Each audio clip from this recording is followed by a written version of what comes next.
Ulimwengu huwa unazungumza na sisi. Huwa unajitahidi sana kutupatia ishara mbalimbali ili tuweze kuzingatia. Huwa kuna ishara nyingi sana ulimwengu huwa unatupatia. Lakini swali ni je, huwa tunazisikiliza, tunaziangalia, na je tunajua ni ishara zipi tunatakiwa kuzizingatia? Jibu ni kwamba watu wengi hatuzifahamu na wala hatuzizingatii ishara kutoka kwa ulimwengu. Naomba nikuulize wewe ambaye unatazama hii video. Ni mara ngapi umekuwa ukifanya spell ambazo nimekuwa nikikufundisha, lakini unashindwa kujua je ni kwa namna gani majibu yangu yanakuja? Au je ulimwengu unaweza kunitumia ishara gani kunijulisha kwamba hii spell yangu inakwenda kufanya kazi? Sasa leo naomba nikwambie kitu cha msingi sana. Ukisha utambua ulimwengu na kuzitambua ishara zake, maisha yatakuwa rahisi sana kwako.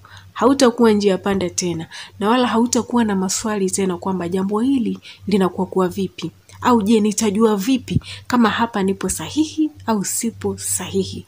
Ukizitambua ishara za ulimwengu, my dear, hakuna kitu kitakachokusumbua katika ulimwengu huu. Lakini katika ulimwengu huu tunaoishi, tumezungukwa na vikwazo vingi sana. Kuna limitations nyingi sana ambazo zinaweza kukuzuia usiweze kuzizingatia ishara au usiweze kuzitambua. Jambo la msingi, unatakiwa kurelax na kutulia. Tulize hicho kichwa chako. Kama umejaza wasiwasi, stress, hofu, woga, hasira, huwezi kutambua ishara yoyote ile ambayo ulimwengu utakutumia. Huwezi kuitambua ishara kutoka kwa ulimwengu kama wewe ni mtu wa haraka, ni mtu wa kuwazawaza sana, ni mtu ambaye una wasiwasi muda wote. Kwa hali hiyo huwezi kuitambua ishara hata mara moja. Kwa hiyo tulia. Utulivu ndio kila kitu. Na kabla sijakwenda kukuelezea ishara moja baada ya nyingine, naomba nikwambie jambo hili hapa la msingi sana, lizingatie.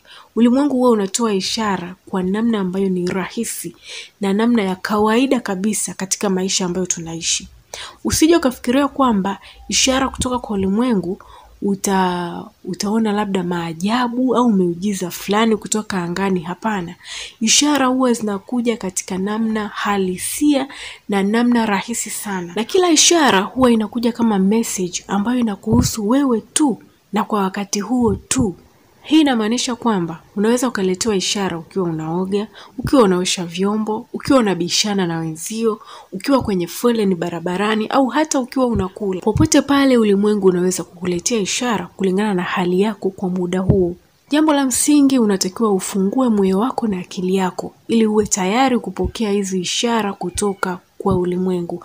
Unaweza kuandika hapo chini kwenye comment, nipo tayari kupokea ishara kutoka kwa ulimwengu. Na ninaamini kwa jinsi ambavyo unaandika na unaendelea kusikiliza hii video, akili yako itaanza kufunguka na kuwa tayari kwa ajili ya kupokea ishara kutoka kwa ulimwengu na utaweza kuzielewa. Sasa twende moja kwa moja tukaangalie njia ambazo ulimwengu huwa zinautumia kuwasiliana na wewe au kukuletea ujumbe moja kwa moja ambao unahusiana na maisha yako. Njia ya kwanza kabisa ni kwa kupitia watu. Nguvu za ulimwengu zinaweza kuja kwetu kwa kupitia watu. Ulimwengu huwa unatumia watu kama magari ya kubeba ujumbe fulani kwa watu fulani. Sasa hii njia ya watu inaweza ikaja kwa namna tofauti tofauti. Unaweza kuwa unatembea barabarani ukasikia tu mtu anaongea ambaye humjui wala huna mahusiano naye ya aina yoyote, akaongea kitu ambacho kinakutouch au kinatoa jibu la swali ambalo ulikuwa ukijiuliza muda mrefu sana. Na hapa inatakiwa uwe makini sana. Sio kila unachokisikia kutoka kwa mtu ni ishara kutoka kwa ulimwengu. Kinakuwa ni ishara kutoka kwa ulimwengu kama kinatoa solution katika tatizo lako ambalo lilikuwa linakusumbua kwa muda mrefu, au kitu anachokiongea kinatoa jibu la swali ambalo ulikuwa ukijiuliza muda mrefu sana. Hebu ngoja nikupe huu mfano kidogo ili uweze kunielewa. Kwa mfano, unakuta wewe unataka kuacha kazi. Umeshajitafakari muda mrefu sana na umeamua kwamba unataka kuacha kazi. Lakini bado kichwani mwako una wasiwasi. Una maswali mengi ambayo hayana majibu. Unajiuliza hivi, kweli niache kazi au ni mimi nimekurupuka? Au ni sahihi kweli kwa muda huu mimi kuacha kazi? Au je ni kweli haya maamuzi ninayoyafanya yapo sahihi? Alafu ukiwa katika njia panda hiyo, ghafla unapokea message kutoka kwa mfanyakazi mwenzio. Message inasema hivi: naichukia sana hii kazi. Light kama ningejua tangu mapema, nisingekubali kuingia katika hii kazi. Sasa hiyo ni moja kati ya ishara kutoka kwa ulimwengu. Yaani message imeingia kama jibu la maswali ambayo ulikuwa ukijiuliza. Sasa hiyo ni ishara kutoka kwa ulimwengu kwamba maamuzi uliokuwa unayafanya yapo sahihi. Kwa hiyo endelea na maamuzi yako. Hapo ulimwengu umeamua kumtumia mtu kama ishara kwako ya kukuonesha kwamba hicho unachokifanya kipo sahihi, endelea nacho. Na ukiona umeletewa ishara kama hivyo, basi fahamu kwamba huko mbele kuna kitu kizuri zaidi umeandaliwa. Na hii inaweza ikawa pia ni ushuhuda kwangu mimi hapa. Ni kitu ambacho kimenitokea katika uhalisia kabisa wa maisha yangu. Ukiona unafanya maamuzi na katika maamuzi hayo unaletewa watu ambao wanasupport hicho kitu direct au indirect. Unaweza kuona katika huo mfano nilokupa hapo nyuma, huyo mtu aliyetuma message inawezekana kabisa hajui kama wewe una maamuzi au una mipango ya kutaka kuacha kazi. Lakini amejikuta tu amekutumia hiyo message na hiyo message imekuwa ikiendana na hali yako halisia. Basi tambua kabisa kwamba huko unakoenda kuna kitu kizuri zaidi ya hicho hapo. Lakini kama ukikutana na watu wanakinzana na yale maamuzi yako unayoyafanya, basi jifikirie mara mbili. Inawezekana umekurupuka katika maamuzi yako au huo sio wakati sahihi wa kufanya maamuzi kama hayo hapo. Kwa hiyo unaweza kuona kwamba ulimwengu unaweza kutumia watu kukufikishia ishara fulani ya kwamba kitu unachokifanya ni sahihi au sio sahihi. Jambo la msingi tu ni kutuliza kichwa chako. Utaweza kuzielewa hizi ishara na zitaweza kukusaidia sana katika maisha yako. Na pia ulimwengu unaweza kukuletea ishara kwa njia ya synchronicity. Hii synchronicity ni kutokea kwa matukio ambayo yanafanana, lakini matukio hayo yanakuwa hayana uhusiano. Kwa mfano, unaweza ukawa upo kwenye gari, unaelekea kazini. Halafu ukachungulia dirishani ukamwona mtoto ameshikilia puto jekundu. Halafu umefika kazini, ukakuta mfanyakazi mwenzio amepewa puto jekundu kama zawadi ya birthday yake. Halafu ukiwa unarudi nyumbani tena upo kwenye gari, ukaona kuna nyumba imefungwa puto jekundu kwa nje. Unaweza ukaona haya matukio yanafanana. Yaani kila unakoenda unakutana na puto jekundu. Lakini haya maputo jekundu hayana uhusiano. Sio mtu mmoja aliyeweka, lakini ni matukio ambayo yanafanana. Na yote yametokea ndani ya siku moja. Sasa hii tunaita ni synchronicity. Ni moja kati ya njia ya ulimwengu kucommunicate na wewe. Sasa watu wengi huwa hawaelewi hii kitu. Wao wanachukulia tu kama ni kitu cha kawaida. Sasa leo naomba nikuambie kitu hiki hapa. Synchronicity ni moja kati ya njia yenye nguvu sana ambayo ulimwengu huwa unaitumia kuwasiliana na sisi. Na hii huwa inajitokeza zaidi pale ambapo mtu anakuwa ameanza kuamka kiroho. Na wala uhitaji kutumia nguvu kubwa kuweza kuipata au kuoneshwa hii synchronicity. Inatokea automatically popote pale na sio lazima itokee katika mfano ambao mimi nimeutoa. Unaweza kuoneshwa kama hilo baluni jekundu au unaweza ukaletewa nyoya, unaweza ukawa unaona ndege, kitu chochote kile ambacho kinatokea kwa kujirudia rudia katika matukio ambayo hayana uhusiano. Sasa unaweza kujiuliza hii synchronicity ina maana gani? Synchronicity huwa inadhihirisha kwamba wewe una muunganiko au connection ya moja kwa moja na nguvu za ulimwengu na hapo ulipo upo katika njia sahihi. Kwa hiyo usiwe na wasiwasi, endelea kukaza buti na hicho kitu ambacho unakifanya. Jambo la msingi tu ni kutulia na kutuliza hicho kichwa chako. Sasa hapa unaweza kuona kama wewe ni mtu wa stress muda wote au muda wote una haraka, huwezi kugundua kwamba sehemu fulani niliona puto jekundu. Nimefika hapa tena nimeliona puto jekundu. Kwa hiyo wale watu ambao wana utulivu wa kichwa na mawazo yao, wana uwezo mkubwa sana wa kuweza kuzigundua hizi ishara na kuzizingatia. Njia nyingine ambayo ulimwengu unaweza kuitumia kuwasiliana na wewe au kukuletea ishara fulani ni kwa kupitia namba. Na namba hizi ni lazima ziwe katika mfuatano fulani au ziwe katika hali ya kujirudia rudia. Kwa mfano, 1111 222, au unaweza kupata namba katika mfumo wa mfuatano. Kwa mfano 1234 au 1212 au 1010 au 1212, yani kitu kama hicho hapo. Nafikiri mmenielewa. Hizi namba huwa tunaziita namba za malaika au angel numbers, na unaweza kuziona popote pale. Yani kama ulimwengu umeamua kuwasiliana na wewe, basi utakuonesha hizi namba mahali popote pale ulipo. Unaweza ukaziona katika simu yako. Kwa mfano, kila ukiangalia saa unakuta ni saa 5 na dakika 11. Na hizi namba kanuni yake ni kwamba haitakiwi wewe uzitafute. Yani natakiwa ukutane nazo kama bahati mbaya hivi. Yani kibahati. Umeshika simu unaangalia saa unakuta saa 9 na dakika 33. Zile 33 zimefuatana. Baadaye tena huna hili wala lile, umeshika tena simu unakuta saa 9 na dakika 33.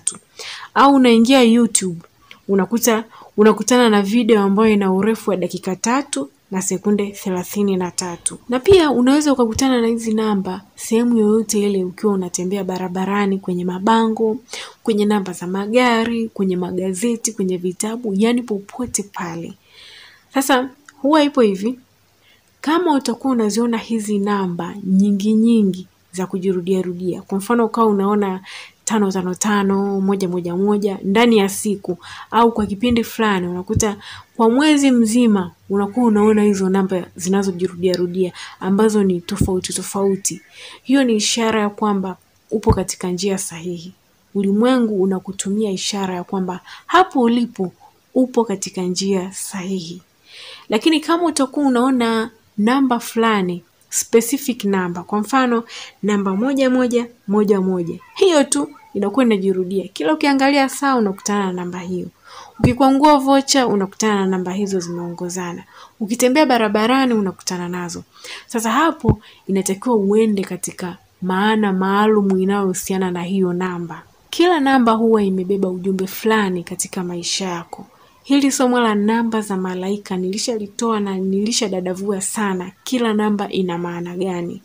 Sasa kama wewe ni namba 222 ndio wewe inajirudia sana mara kwa mara, basi nenda katika hiyo namba, angalia namba hiyo inamaanisha nini. Hili somo nilishalitoa, unaweza kuangalia katika video zangu za nyuma ukajifunza zaidi. Kwa hiyo naomba tu nikwambie, unapokutana na hizi namba usipuuze. Ni moja kati ya njia ya ulimwengu kuwasiliana na wewe, na ni common sana. Watu wengi huwa wanakutana na hizi namba lakini wanachukulia kama fun au kitu cha kufurahisha, lakini ni kitu cha msingi sana ambacho hupaswi kukipuuza hata mara moja. Ukifuatilia ujumbe unaotoka katika hizi namba, unaweza kupata njia au jibu fulani kutoka katika kitu ambacho kilikuwa kinakutatiza kichwani mwako. Kwa hiyo ni mmoja kati ya njia nzuri sana ya ulimwengu kuwasiliana na sisi. Njia nyingine ambayo ulimwengu unaweza kuitumia kuwasiliana na sisi ni kwa kupitia nyimbo. Hivi ngoja nikuulize swali. Ushawahi kukaa siku moja afu ukajikuta tu kuna nyimbo inakujia kichwani? Yani from nowhere tu unajikuta hiyo nyimbo inakujia kichwani. Halafu ukienda mjini, labda upo katika matembezi yako ya kawaida tu, unakuta kuna mtu anaipiga hiyo nyimbo. Ukipanda gari unakuta hiyo nyimbo inapigwa. Upo mtaani kwenu unatembea, unakutana na mtu anaimba nyimbo hiyo ambayo ilikuwemo kichwani mwako. Sasa ukikutana na hali kama hiyo, hapo anza kuizingatia hiyo nyimbo. Ikiwezekana kaa chini, anza kusikiliza mistari au maneno ambayo yanaimbwa katika hiyo nyimbo. Inawezekana hapo kuna ujumbe wako kutoka kwa ulimwengu. Na haijalishi hiyo ni nyimbo ya aina gani, yani nyimbo ya aina yoyote ile, pay attention. Kama inakujia kichwani mwako mara kwa mara, izingatie sana. Inawezekana ndani ya nyimbo hiyo kuna jibu la maswali ambayo umekuwa ukijiuliza, au kuna solution ya tatizo ambalo limekuwa likikutatiza kwa muda mrefu. Kwa hiyo ulimwengu unaweza kutumia wimbo au maneno katika wimbo fulani ili kuweza kuwasiliana na wewe. Na hutakiwi kupuuza. Ukianza kuzingatia haya mambo, wewe mwenyewe utaanza kuona kuna vitu fulani vinabadilika, au kuna urahisi fulani unaanza kuonekana katika maisha yako. Na pia ulimwengu unaweza kuwasiliana na wewe kwa kupitia wazo linalokujia kichwani mwako. Na hii imekuwa ikiwatokea watu wengi sana, lakini wanashindwa kutambua kwamba kuna jambo fulani ulimwengu unajaribu kuwaambia au kuwafikishia ujumbe fulani. Kwa mfano unaweza kuwa umekaa, afu ghafla unaanza kumwaza kakako. Inawezekana huyo kakako hamjawasiliana muda mrefu sana. Halafu ghafla tu wazo linakujia. Hivi kakangu atakuwa anaendeleaje huko? Hivi ile kazi yake vipi? Nimejikuta namkumbuka kakaangu. Sasa ukiona wazo kama hilo linakujia, hiyo ni ishara kutoka kwa ulimwengu kwamba mtafute kaka yako. Yaani mtafute. Na kwa kumtafuta kwako, unaweza ukawa umesolve tatizo fulani kutoka kwa kaka yako, au kaka yako akawa ndiye msaada wa tatizo lako fulani. Na hii nina uhakika watu wengi sana imeshawatokea. Unakuta upo katika hali fulani ngumu, unajikuta upo peke yako, huna msaada, mawazo yamekujaa kichwani mwako, unaona hakuna mtu wa kukusaidia. Halafu ghafla unaanza kumwaza kakako. My dear, hebu mpigie. Unaweza kujikuta unampigia halafu matatizo yako yote yakaishia kwa huyo kakako. Au unaweza kujikuta huna tatizo lolote, lakini ghafla unamwaza mtu fulani, na ukimpigia unakuta yupo katika shida kubwa sana, na hiyo simu yako inakuwa kama ni msaada kwake, au unaokoa maisha yake kwa kupitia hiyo simu ambayo umempigia. Kwa hiyo ukipata wazo kama hilo, hata kama huyo mtu hamjawahi kuongea miaka, tafuta namba yake, mpigie. Ulimwengu haujakuletea hiyo ishara ya kumwaza bila sababu ya msingi. Ni lazima hapo kuna kitu cha msingi kinatakiwa kutokea.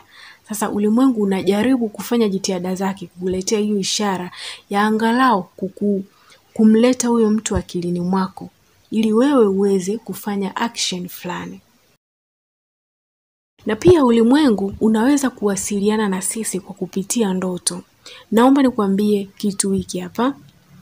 Kamwe usije ukapuuza ndoto yoyote ile katika maisha yako. Na ndoto zinazozungumziwa hapa ni zile za kuanzia usiku wa saa 9 mpaka saa 12 asubuhi. Hizi ni ndoto ambazo huwa zinakuja na ishara kutoka kwa ulimwengu. Kikawaida sisi binadamu nyakati za mchana huwa macho yetu ya roho yanakuwa hayapo active, lakini tunapolala roho zetu huwa zinakuwa active zaidi na zinakuwa macho muda wote. Kwa hiyo ulimwengu kama unataka kukufunulia jambo fulani la kiroho, njia pekee na rahisi ya wewe kujulishwa au kufunuliwa ni kwa kupitia ndoto. Kwa hiyo my dear, usije ukapuuzia ndoto hata siku moja. Ndoto huwa zina maana, na huwa ninaumia sana pale ninapoona watu wanapuuzia ndoto. Sasa leo naomba nikwambie kitu cha msingi sana. Kama umeota ndoto zaidi ya mara 3, ndoto ambayo inafanana, yaani unaota mara ya kwanza, mara ya pili, mara ya 3 na kuendelea, basi hiyo ndoto izingatie sana. Inawezekana kuna kitu fulani ulimwengu unajaribu kukuambia au unajaribu kukuonesha kwa kupitia ndoto. Sasa wewe inatakiwa uzingatie. Yaani uzingativu wako ndio wa muhimu. Uzingatie na uweze kuchukua hatua kwa kupitia hiyo ndoto. Sasa hebu jiulize, je, kuna ndoto ambayo umekuwa ukiiota mara kwa mara? Hebu izingatie hiyo ndoto, usiipuuze na wala usichukulie kama kitu cha kufurahisha au kitu cha kuchekesha. Hiyo ndoto ina maana. Ni moja kati ya njia ulimwengu unajaribu kukuambia au unajaribu kukusisitiza kwamba unatakiwa kuchukua hatua fulani kwenye jambo hili na hili na hili. Nimeshatoa video kama 2 hivi zinazozungumzia kuhusiana na ndoto. Hebu nenda kazitizame hizo video uweze kuelewa ndoto huwa zina maana gani, na ukiota ndoto hii au hii unatakiwa kufanya nini. Na pia njia nyingine ya ulimwengu kuwasiliana na wewe ni kwa kupitia maneno yanayoonekana kabisa kwa macho au ishara ambayo unaweza kuiona kwa macho. Yaani hii inakuwa ni live, hakuna kificho wala nini. Unaweza ukawa unatembea barabarani, afu ukawa unapata wasiwasi, unasema hii njia mbona kama inatisha. Afu ghafla ukakutana na maandishi yameandikwa usiwe na wasiwasi. Inaweza ikawa ni maneno mengi yameandikwa, lakini wewe jicho lako limeona neno usiwe na wasiwasi. Hiyo ni moja kati ya ishara kutoka kwa ulimwengu. Au inaweza ikawa unaendesha gari barabarani, Afu kama umejisahau, unaenda spidi kali. Yaani umejisahau kabisa, unaenda spidi kali. Unaenda. Alafu ghafla unapiga jicho pembeni. Unakutana na kibao kimeandikwa nenda polepole. Unaweza ukasema ni kitu cha kawaida, hivi vibao huwa vinaandikwa tu na watu kwa ajili ya usalama wa barabarani. Lakini my dear, katika situation kama hiyo unatakiwa kutii hayo maneno. Haijalishi wewe ni mzoefu kiasi gani, haijalishi wewe umeendesha gari kwa miaka mingapi. Tii hayo maneno kutokana na kwamba ulizidisha spidi kutokana na kujisahau au ulikuwa hujielewi, aidha ulisinzia au namna gani vipi. Lakini tii hayo maneno. Inaweza ikawa ni ishara kutoka kwa ulimwengu. Huko mbele unaweza kukutana na makubwa zaidi ambayo yanaweza yakaharibu maisha yako. Na ishara nyingine kutoka kwa ulimwengu ni deep feeling, yani ile hisia ya ndani zaidi au ile hali ya kujua kitu fulani ambayo inakuja from nowhere. Kwa mfano, mnaweza mkawa mmepanga safari. Twendeni sehemu fulani, mnatembea. Mkafika sehemu kuna njia mbili. Moja inaelekea kushoto, nyingine inaelekea kulia. Lakini wewe ghafla ukaanza kuambia wenzako, hapana, tupite njia hii, tusipite huku. Wewe mwenyewe huelewi ni kwa nini unasema tupite huku, lakini unajikuta tu yani kuna kitu kinakusukuma kutoka ndani, tupite njia hii hapa. Basi ukiona unapata hiyo hali, hiyo ni ishara kutoka kwa ulimwengu. Kuna kitu fulani unaipushwa katika hiyo njia ambayo wewe unaikataa. Tii hiyo hisia ambayo inatoka ndani mwako. Au kuna ile hali inawakutaga watu ya kutaka kuahirisha kitu fulani. Unakuta kuna safari umepangilia muda mrefu sana, lakini umefika sasa muda wa kusafiri, unajikuta hutaki kwenda. Yani from nowhere, hakuna sababu yoyote ile ambayo mtu unaweza kumwambia mimi siendi kwa sababu hii, lakini wewe mwenyewe ndani mwako unajikuta huna amani na hiyo safari, unajikuta hutaki kwenda. Basi tii hiyo hali. Hiyo ni ishara kutoka kwa ulimwengu kwamba huko unakoenda sio salama au kuna kitu kibaya kinaweza kuja kutokea. Kwa hiyo unapopata hiyo hali ya deep feeling au hali fulani ya ujuaji ambayo wewe mwenyewe hujui imetokea wapi, itii hiyo hali. Hiyo ni moja kati ya ishara kutoka kwa ulimwengu. Hapo ulimwengu unajaribu kuwasiliana na wewe kwa namna ambayo wewe mwenyewe huielewi. Lakini wewe itii hiyo ishara, utakuja kuona matunda yake muda mfupi tu. Na pia ulimwengu unaweza kukuletea ishara kwa kupitia vitu au kitu fulani. Naomba nikwambie jambo hili hapa. Kitu chochote kile unachokiona hapa duniani, ulimwengu unaweza kukitumia kukuletea ishara wewe. Na ndio maana nimesema ishara kutoka kwa ulimwengu unaweza kuletewa popote pale ulipo na kwa namna yoyote ile. Ni wewe tu kuwa katika hali ya utulivu. Kwa mfano, unaweza kuwa upo ndani kwako, unatafuta kitu fulani. Unaanza kupekenyua kwenye madraw, kwenye mifuko, kwenye kabati, kila mahali.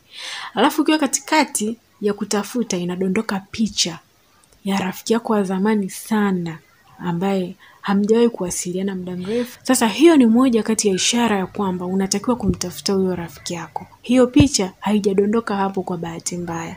Unaweza ukapuuza katika hali ya kawaida, lakini kiulimwengu hiyo haijadondoka kibahati mbaya. Unatakiwa kumtafuta huyo rafiki yako. Kuna kitu utakipata kwa kupitia huyo rafiki yako.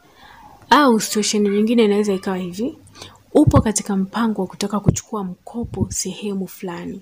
Halafu ukiwa ndani kwako unatafuta kitu fulani. Ghafla kinadondoka kitabu kimeandikwa fahamu faida na hasara za mikopo. Au unakutana tu na gazeti sehemu fulani imeandikwa fahamu faida na hasara za mikopo. Sasa hiyo inakuwa ni ujumbe wa moja kwa moja kutoka kwa ulimwengu kuhusiana na situation ulionayo kwa muda huo hapo. Kwa hiyo hapo ulimwengu unajaribu kukuletea information zaidi kuhusiana na jambo ambalo unataka kulifanya. Sasa ni wewe uwe na utulivu kichwani mwako ili uweze kung'amua hiyo ishara kutoka kwa ulimwengu na kuifanyia kazi. Pia ulimwengu unaweza kukuletea ishara kwa kupitia vifaa vya teknolojia. Kifaa namba moja ni simu. Unaweza kuwa unatumia simu yako, aidha ulikuwa unachati na mtu fulani, alafu ghafla unakuta simu yako ina stuck, au unatuma message ya haiendi. Wakati hapo nyuma ulikuwa unatuma zinaenda vizuri tu, lakini hiyo message ambayo ulikuwa unataka kuituma haiendi. Sasa unaweza ukahisi labda ni matatizo ya kimtandao au ni matatizo ya simu yako, lakini mara nyingi huwa ni ishara kutoka kwa ulimwengu. Kama ulikuwa unatuma message kwa mtu fulani, hiyo inaweza ikawa ni ishara ya kwamba hiyo haikuwa message sahihi kumtumia mtu huyo. Kwa hiyo either unatakiwa uifute au ubadilishe maneno ambayo umeandika. Au muda mwingine unaweza ukawa unataka kuwasiliana na mtu fulani, unataka kumpigia au unataka kumtumia message kwa WhatsApp, lakini ghafla simu yako ina stuck. My dear, inatakiwa ufikirie mara mbili kuhusiana na huyo mtu. Hiyo inaweza kuwa ni ishara kutoka kwa ulimwengu kwamba hupaswi kuwasiliana na huyo mtu kwa wakati huo, au hupaswi kuwa na mawasiliano naye kabisa. Unaweza ukaona hivi ni vitu ambavyo vinakuja katika namna ya kawaida kabisa, au namna ambayo mtu unaweza ukapuuzia kabisa, lakini kama itakuwa inajirudia rudia, usipuuze. Anza kupay attention. Ulimwengu unakuambia nini? Au ulimwengu unajaribu kukukumbusha kitu gani? Ishara nyingine unaweza kuiona kwa kupitia matendo yanayofanyika na watu ambao wanakuzunguka. Unaweza ukawa wewe umeplani kuacha pombe, alafu ghafla umekutana na marafiki zako wanapondea pombe kinyama.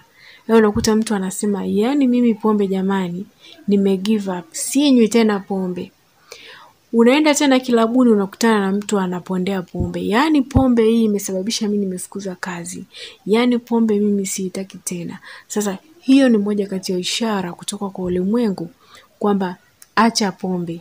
Yaani hilo wazo uliloliwaza la kuacha pombe lipo sahihi na unatakiwa kweli kuacha kunywa pombe. Sasa ushauri wangu wa bure kabisa, hizi ishara ambazo nimekutajia unatakiwa kuzizingatia na kupay attention kwa kila ishara. Kama unapata ishara ambayo inajirudia mara nyingi sana, usije ukapuuza hata siku moja. Inawezekana kwa kutii, lakini ukianza kuzizingatia leo hii, ninakuhakikishia zitakupeleka mahali ambapo wewe hujawahi kutarajia. Na hii ni kwa wale wote ambao wanaamini katika nguvu za ulimwengu. Na kama wewe ndio mara yako ya kwanza kutembelea channel hii, hakikisha una subscribe ili usije kupitwa na video zetu nyingine zinazofuata. Asante sana.